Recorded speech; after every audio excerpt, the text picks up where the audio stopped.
Hello दोस्तों, स्वागत है आप सभी का टू द पॉइंट के मॉडर्न इंडियन हिस्ट्री के सेशंस में। हमने ऑलरेडी 17 चैप्टर्स कंप्लीट किए हुए हैं। मैं आपसे रेकमेंड करूंगा कि पहले आप जाकर वो 17 चैप्टर्स देखें ताकि आपका बेस जो है मॉडर्न इंडियन हिस्ट्री में वो स्ट्रांग हो जाए। पिछले चैप्टर्स में हमने देखा कि how the revolt of 1857 paved way for the birth of nationalism, यानी कि 1857 के पहले इंडिया इज़ फॉर इंडियंस नाम का स्लोगन नहीं था। देर वर इंडियाज विद इन इंडिया, क्योंकि अलग अलग कॉन्फेडरीज थे, अलग अलग प्रिंसली स्टेट्स थे, तो एक नेशन का जो नोशन था वो एब्सेंट था। तो कहीं ना कहीं 1857 की रिवोल्ट के बाद इंडियंस में जो है वो जागरूकता आ गई। हमने पिछले चैप्टर्स में देखा कि किस तरीके से हिस्टोरियंस ने इंडियन इंडिपेंडेंस मूवमेंट को 3 फेजेस में डिवाइड किया हुआ था। हमने बात की थी द मॉडरेट्स, जो कि दादा भाई नौरोजी, गोपाल कृष्ण गोखले जैसे प्रोमिनेंट पर्सनालिटीज़ थे। हमने एक्सट्रीमिस्ट फेज भी कवर किया हुआ है, जहां पर लाल बाल पाल यानी कि बाल गंगाधर तिलक, लाला लाजपत राय और बिपिन चंद्र पाल जैसे पर्सनैलिटीज़ ने वहां पर इंडियन नेशनल कांग्रेस का अफेयर्स को उन्होंने डोमिनेट किया। हम आज जो है इस एक्सट्रीमिस्ट और लिबरल्स या फिर जिन्हें गांधीयंस कहते हैं उनके बीच एक छोटा सा एक फेज चला था जिसे रेवोल्यूशनरी टेररिज्म फेज कहा जाता है। देखिए, इससे पहले कि आप कंक्लूजन में जाएं कि ये किस तरीके का टाइटल है या फिर किस तरीके के जो फेज है या फिर यह सच में चला हुआ था कि हम फ्रीडम फाइटर्स को कहीं ना कहीं टेररिज्म के नाम से जोड़ रहे हैं, तो please wait for a second के अगले स्लाइड में आपको पता चलेगा कि इस लेसन का नाम ऐसा क्यों रखा गया है और हिस्टोरियंस इस रेवोल्यूशनरी फेज को कहीं ना कहीं क्यों एक्सट्रीमिस्ट से भी एक कदम आगे बढ़कर गिनते हैं। तो आइए आज का चैप्टर रेवोल्यूशनरी टेररिज्म शुरू करते हैं। तो the revolutionary movement for Indian independence, moderates और एक्सट्रीमिस्ट के बाद जिन्होंने अपना दबदबा चलाया था वो रेवोल्यूशनरीज थे, यानी कि उनके तौर तरीके वायलेंट तो थे लेकिन कहीं ना कहीं उन्होंने मॉडरेट्स को आउटशाइन किया हुआ था। हमने देखा कि मॉडरेट्स के तरीके जो थे वो हड़ताल, बंद, पिकेटिंग वगैरह तक थे, लेकिन इनसे 2 कदम आगे चलने वाले थे द रेवोल्यूशनरीज, जिन्होंने कहीं ना कहीं ब्रिटिश ऑफिसरों के दिल में एक टेरर पैदा किया हुआ था। अपने गुरिल्ला वॉरफेयर का टैक्टिक्स वो इस्तेमाल करते थे, कहीं ना कहीं ब्रिटिशों पर डायरेक्ट अटैक्स करते थे और उन्हें मारने की कोशिश करते थे। यानी कि रेवोल्यूशनरी टेररिस्ट का एक फेज ऐसा था इंडियन इंडिपेंडेंस मूवमेंट का जहां पर बात की जाती थी डायरेक्ट कन्फ्रंटेशन अगेंस्ट ब्रिटिश की। तो आइए जानते हैं इसके बारे में। The short-lived phase in between extremists and Gandhians was revolutionary terrorism। बिल्कुल, ये शॉर्ट लिव्ड था क्योंकि ज़्यादातर लोग इससे जो थे वो अपीज नहीं थे। ज़्यादातर लोग जो थे वो इनके तरीकों से सहमत नहीं थे क्योंकि बहुत सा ज़्यादा वायलेंस था कहीं ना कहीं। तो आइए इसके बारे में जानते हैं। देखिए ना, रेवोल्यूशनरी क्यों कहा जाता है? Revolutionary because they did not believed in mundane or ordinary ways to tackle British rather to outright throw them away through battles and wars। हमने देखा कि मॉडरेट्स का जो फेज था वो कॉन्स्टिट्यूशनल रिफॉर्म्स की बात करते थे, एडमिनिस्ट्रेटिव रिफॉर्म्स की बात करते थे, वो पिटिशंस की बात करते थे, लेकिन जो थे एक्सट्रीमिस्ट उनसे एक कदम आगे बढ़ गए। वो कहीं ना कहीं वायलेंट तरीके सजेस्ट करते थे, लेकिन इतने भी वायलेंट नहीं कि किसी की जान ली जाए। वो पिकेटिंग, हड़ताल वगैरह का सपोर्ट करते थे लेकिन बैटल और वॉर्स का सपोर्ट नहीं करते थे। लेकिन इस रेवोल्यूशनरी टेररिज्म की फेस की सबसे बड़ी खासियत ये थी कि वो आउटराइट ब्रिटिशों पर वॉर करने की बात कर रहे थे कि if you want to throw British away from India it can not be done through a constitutional और पिटिशन वे और थ्रू जस्ट बाय पिकेटिंग और हड़ताल्स। You have to attack them, kill them and drive them away from India. इसलिए उन्हें revolutionaries कहा जाता था। अब आइए बात उस वर्ड की करते हैं, टेरर। टेरर किस लिए इस्तेमाल किया जाता है? देखिए, terror was wide spread in the hearts of many British officers owing to guerrilla warfare tactics and sudden attacks this group use to make. अगर आपने इतिहास पढ़ा हो कहीं ना कहीं, भगत सिंह को भी जो है उन्होंने एग्जीक्यूट किया था टेररिज्म के चार्जेस पर। उन्होंने भगत सिंह को एक टेररिज्म का टैग लगाया हुआ था। आज भी पाकिस्तान के लाहौर के कोर्ट में कई पिटिशंस दाखिल किए जा चुके हैं कि शहीद भगत सिंह पर से जो वो टैग लगाया गया था टेररिज्म का उसे हटाया जाए। तो कहीं ना कहीं ब्रिटिशों के लिए ये रेवोल्यूशनरी जो थे वो टेररिस्ट थे। देखिए, वो कहते हैं ना कि one men's hero is another man's terrorist. तो हमारे लिए भगत सिंह, चंद्रशेखर जैसे जो रेवोल्यूशनरी लीडर्स थे वो हमारे लिए लीडर्स हैं, लेकिन ब्रिटिशों के लिए देवर टेररिस्ट जो उनके दिलों में टेरर पैदा कर रहे थे। तो ये वर्ड जो है रेवोल्यूशनरी टेररिज्म, ये इस फेज को डिनोट करता है, ना कि किसी आइडियोलॉजी को। ठीक है, मैं समझता हूँ कि आपको इस टाइटल का मतलब समझ में आया होगा। तो आइए आगे बढ़ते हैं कि इस फेज का महत्व क्या है। अबाउट द फेस, आइए इस फेस के बारे में कुछ जान लेते हैं क्योंकि बहुत ही इंपॉर्टेंट फेस है।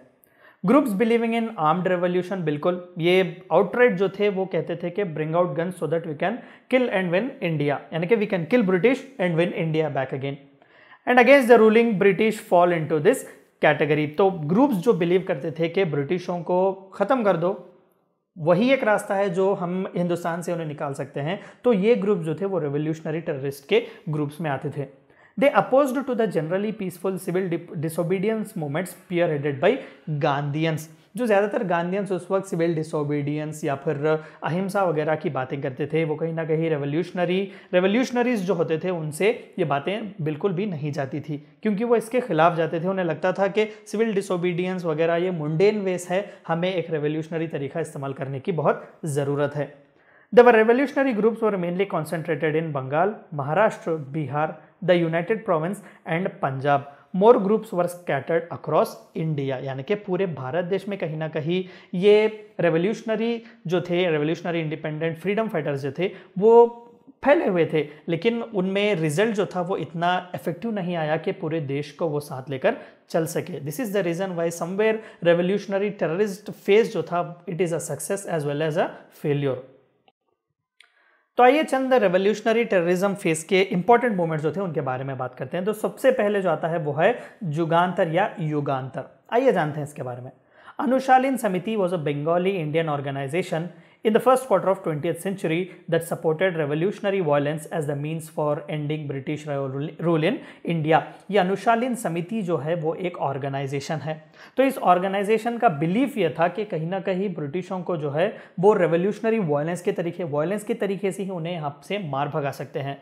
आमतौर पर कॉन्स्टिट्यूशनल वेस वगैरह से ये बात नहीं सुनने वाले। तो कहीं ना कहीं युगांतर या जुगांतर जो पॉलिटिकल पार्टी या फिर जो ऑर्गेनाइजेशन है वो इसी अनुशालीन समिति से अपना रूट कॉज देखता है।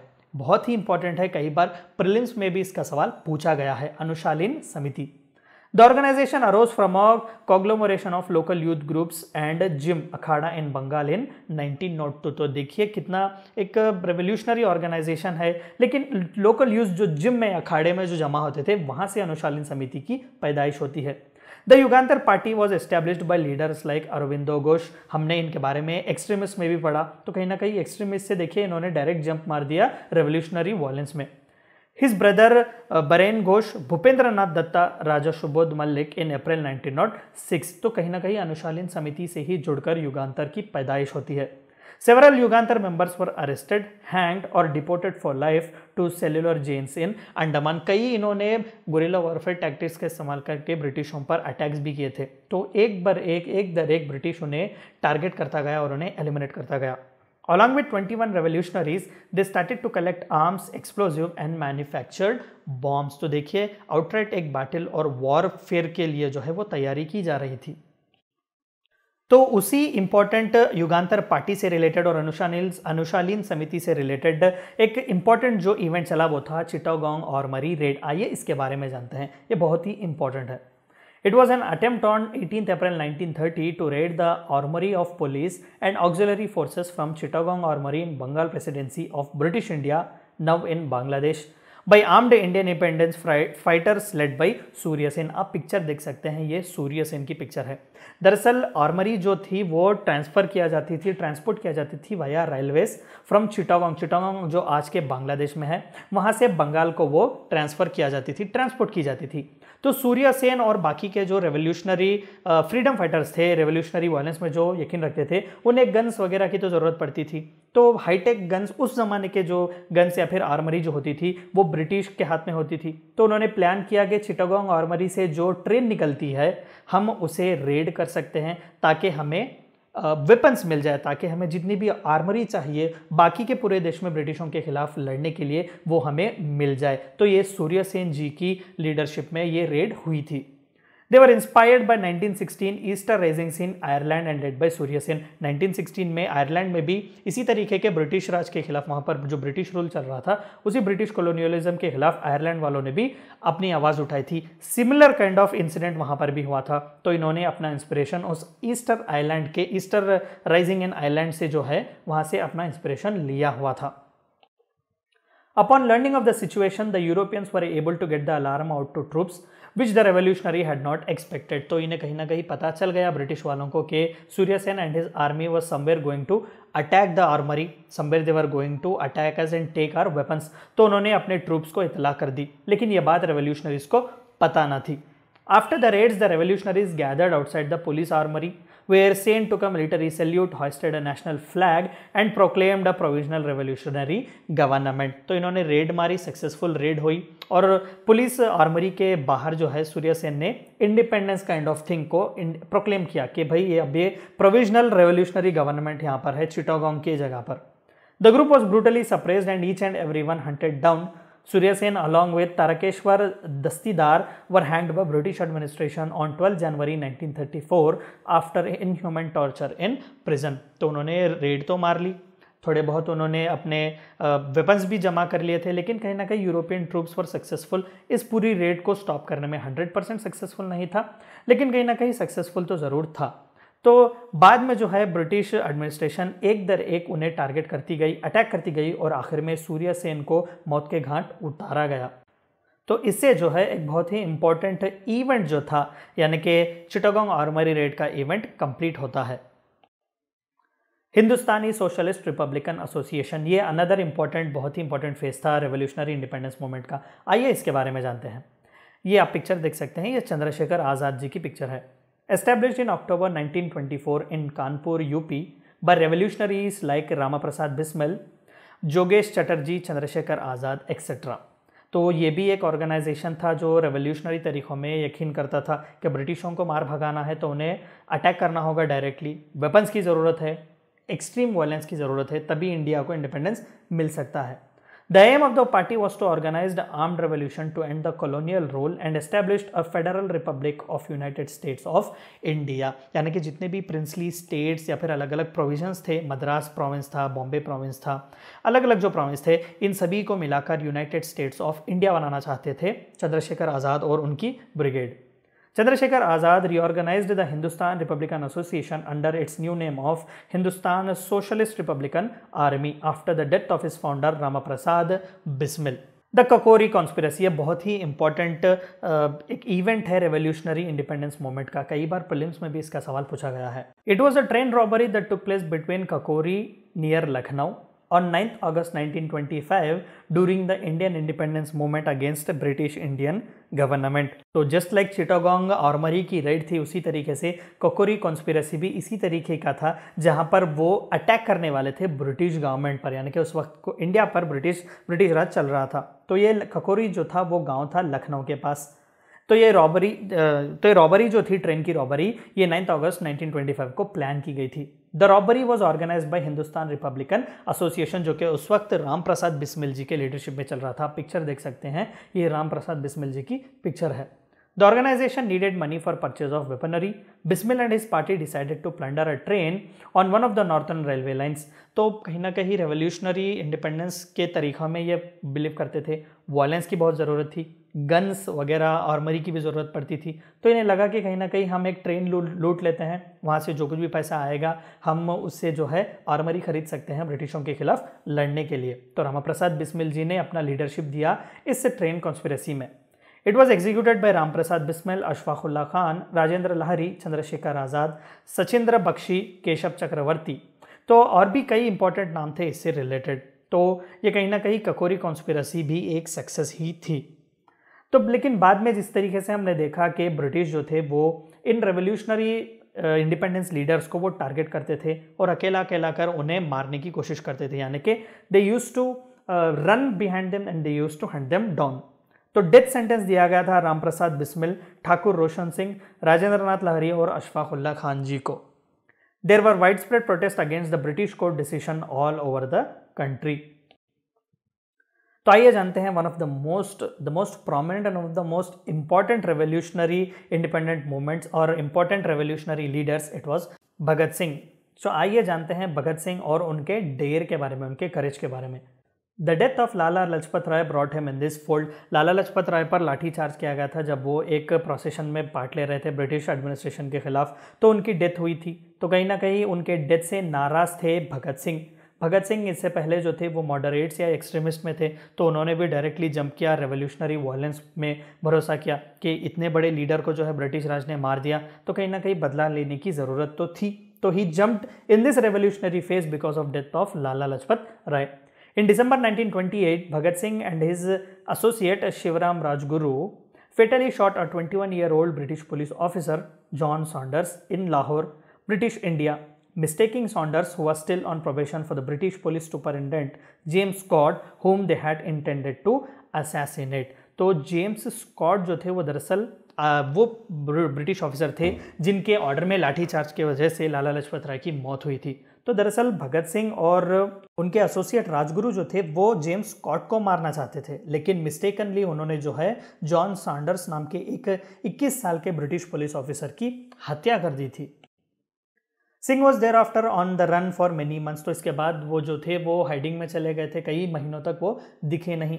And no conviction resulted at that time, surfacing again in April 29 he and another associate Batukeshwar Dutt exploded 2 improvised bombs inside the central legislative assembly in Delhi. आज का जो पार्लियामेंट हॉल है, सेंट्रल पार्लियामेंट हॉल, वहाँ पर अपने साथियों के साथ भगत सिंह ने 1929 में एक बॉम्ब फोड़ा था। हालांकि वो बॉम्ब फेटल नहीं था, एक मैसेज देने के लिए था। Awaiting trial, Singh gained much public sympathy after he joined fellow defendant Jatin Das in hunger strike। तो देखिए जेल में जाने के बाद भी जो है वो अपने रेवोल्यूशनरी तरीकों को छोड़ नहीं रहे हैं। वहाँ पर भी एक फ्रीडम फाइटर जतिन दास जो ऑलरेडी इनह्यूमन तौर तरीकों से जो वहाँ के फ्रीडम फाइटर्स जो जेल में थे उन्हें ट्रीट करते थे, उसके खिलाफ जतिन दास ने आवाज़ उठाई थी। तो भगत सिंह जतिन दास के साथ भी हंगर स्ट्राइक कर रहे थे जेल में after his conviction, demanding better prison conditions for Indian prisoners and ending in Das deaths from starvation in September 1929। तो जतिन दास जी की मौत हो गई थी सितंबर 1929 में। Singh was convicted and hanged in March 1931 at a very young age of 23 years। तो इस तरीके से एक बहुत ही इंपॉर्टेंट और क्रूशियल पर्सनैलिटी जो थे भगत सिंह, उनका अंत होता है इस इंडिपेंडेंस मूवमेंट में at a very young age of 23 years. Ghadar party, हमने जितने भी अब रेवोल्यूशनरी इंडिपेंडेंस मूवमेंट के बातें देखी वो विद इन इंडिया थी, लेकिन इंडिया के बाहर भी जो था वो रेवोल्यूशनरी ऑर्गेनाइजेशंस काम कर रही थी इंडिया के इंडिपेंडेंस के लिए। तो आइए उनके बारे में जानते हैं। It was a predominantly Sikh organization that started operating abroad in 1931 with a view to do away with British rule in India। तो ज़्यादातर USA और कनाडा में जो था इनका बेस था। ये ज़्यादातर सिख्स थे, सिख जो हैं वो थे। तो प्रीडोमिनेटली सिख ऑर्गेनाइजेशन था जो 1913 में बना गया था ताकि ब्रिटिश रूल, इंडिया में ब्रिटिश रूल को ख़त्म कर सके। The party collaborated with revolutionaries inside India and help them get arms and ammunitions. तो देखिए बाहर रहकर वो अंदर रहने वाले रेवोल्यूशनरीज की मदद कर रहे थे। लाला हरदयाल, आप पिक्चर देख सकते हैं, ये श्री लाला हरदयाल जी की पिक्चर है। Lala Hardayal was a prominent leader of the party and promoter of Ghadar newspaper. तो गदर पार्टी और गदर न्यूज़पेपर एस्टैब्लिश किया गया था और लाला हरदयाल जी जो थे वहाँ के कार्यकर्ता थे। द कोमागाटू मारा इंसिडेंट, इससे पहले कि हम आगे बढ़ें, दरअसल कोमागाटू मारा जो है वो एक शिप का नाम है, उसमें चंद इंडियंस थे। तो वो इंडियंस ज़्यादातर सिख्स थे, कुछ 350 नंबर तक जो थे वो इंडियंस उसमें थे, ज़्यादातर सिख्स, 25 या 27 मुस्लिम थे, 11 हिंदूस वगैरह थे। तो दरअसल ये कनाडा में उतरने की कोशिश कर रहे थे, कनाडा। तो ये इनका शिप जो था वो वया हांगकांग जापान होते होते कहीं ना कहीं यूनाइटेड स्टेट्स टच करके कनाडा जाता है। लेकिन कनाडा जाने के बाद जो है वहाँ पर उन्हें बोर्ड करने का, यानी कि वहाँ से अनबोर्ड होने का, नीचे उतरने का परमिशन नहीं दिया जाता, क्योंकि वहाँ पर कनाडा में भी जो थे उस वक्त ब्रिटिश गवर्नमेंट था, कनाडा भी उस वक्त ब्रिटिश की कॉलोनी थी, इंडिपेंडेंस नहीं मिला था। तो कहीं ना कहीं this resulted in deaths of many of Indians. तो वहाँ से शिप को वापस भेजा गया। तो बहुत ही बुरी हालत में थे इंडियंस उस वक्त। The Komagata Maru incident in 1914 inspired several thousand Indians residing in USA to sell their businesses and rush home to participate in the anti British activities in India. तो ये कोमागाटू मारा इंसिडेंट के बाद कई Indians जो United states Canada में रह रहे थे उन्होंने अपने बिजनेस वगैरह छोड़ हिंदुस्तान आने का डिसीजन लिया ताकि ब्रिटिशों के खिलाफ लड़ सके। The party had active members in India, Mexico, Japan, China, Singapore etcetera. तो गदर पार्टी की पहुंच देखिए कितनी दूर दूर तक है। During world war I it was among the chief participants of Hindu German conspiracy, यानी कि उस वक्त ब्रिटिशों के खिलाफ वर्ल्ड वॉर 1 में जर्मन्स लड़ रहे थे, तो कहीं ना कहीं गदर पार्टी के जो हिंदूज थे उन्होंने अपना समर्थन दिया था जर्मन को। तो हिंदू जर्मन कॉन्स्पिरेसी हुई थी ब्रिटिश राज के खिलाफ। तो ये थी चंद बातें आपको जाननी थी रेवोल्यूशनरी टेररिज्म फेज़ के बारे में। आई होप कि आपको लेसन पसंद आया होगा और समझ में आया होगा। Thank you for watching my video.